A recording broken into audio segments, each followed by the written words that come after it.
Баршаларыңызға қайырлы күн, қымбатты көрермендер, каналыма қош келіпсіздер. Бүгін сіздермен қиярды қызанақтың шырындай ерекше етіп жабатын боламыз, яғни қызанақ соусында жабатын боламыз. Міндетті түрде жасап көріңіздер, өте дәмді, қиярларыңыз қытырлап тұратын болады. Видеоны міндетті түрде соңына дейін қараңыздар. Ал ендеше бірге бастаймыз. Біз ең алдымен бұл жерде қиярларымызды жақсылап жуып, ысқылап, ағын кетіріп алатын боламыз. Жуып тазаланған қиярларымыздың екі шетін алып тастаймыз және осылай салқын суға салып, үстінен тұз салып, 3-4 сағат көлемінде осылай қалдырып қоятын боламыз. Енді ары қарай келесі заттарымызға кірісеміз. Ары қарай қызанақтарымызға кірісетін боламыз. Менде бұл жерде 4 кг қызанақ және болгар бұрышы.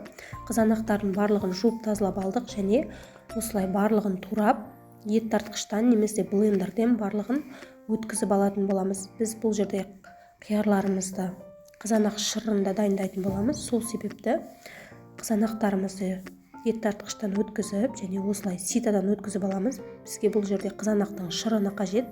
Осылай қоюын алып тастаймыз. Бізге сырты және ішкі бөлігі қажет емес. Осылай қызанақ шырында дайындайтын боламыз.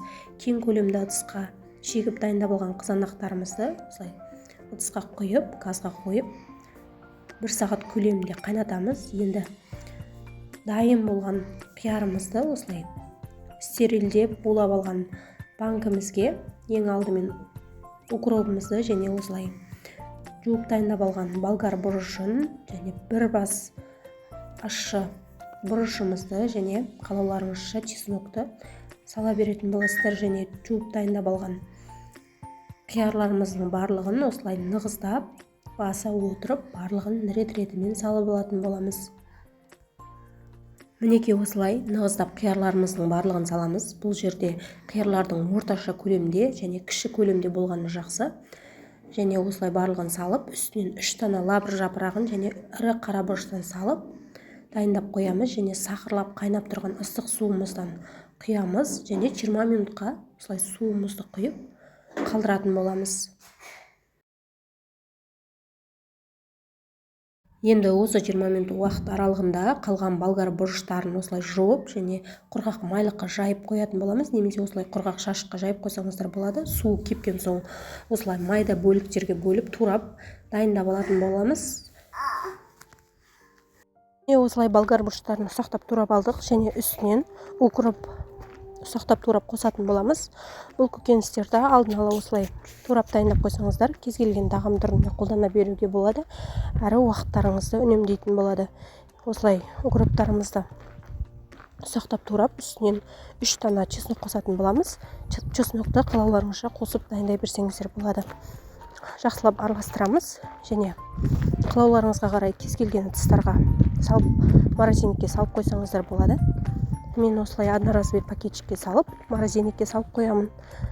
Қажет кезінде кез келген тағам түріне қолдана беретін боламын.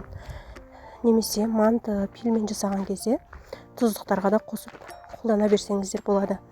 Мінекей 20 минут уақытымыз өткен екен. Енді осылай огурцыйға құйып алған суымызды осылай төгіп тастайтын боламыз және үстінен қайтадан қайнап тұрған, сақырлап тұрған суымызды құйып 20 минутқа қайтадан қалдыратын боламыз.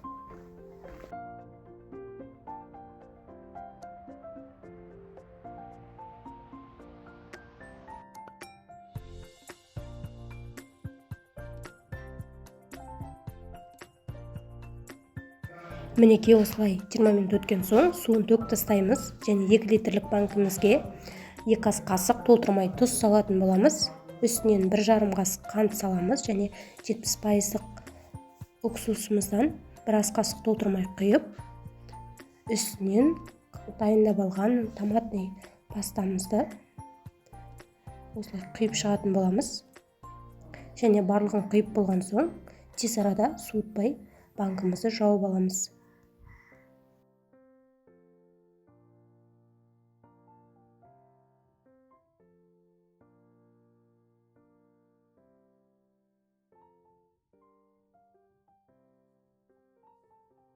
Мінекей осылай банкімізді жауып алдық және тұзы, қанты еру үшін осылай қолымызбен жақсылап араластырып алатын боламыз. Мінекей біздің банкіміз дайын және қосымша осылай заморозка жасап қойдық және алмадан жасалған варенье жасадым.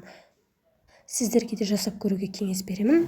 Менің парақшамды жоғалтып алмас үшін каналыма тіркеліп қоюды ұмытпаңыздар. Әлі де көптеген пайдалы рецепттер салатын боламын. Мінекей біздің қысқа дайындығымыз осылай болды. Сіздер де жасап көріңіздер.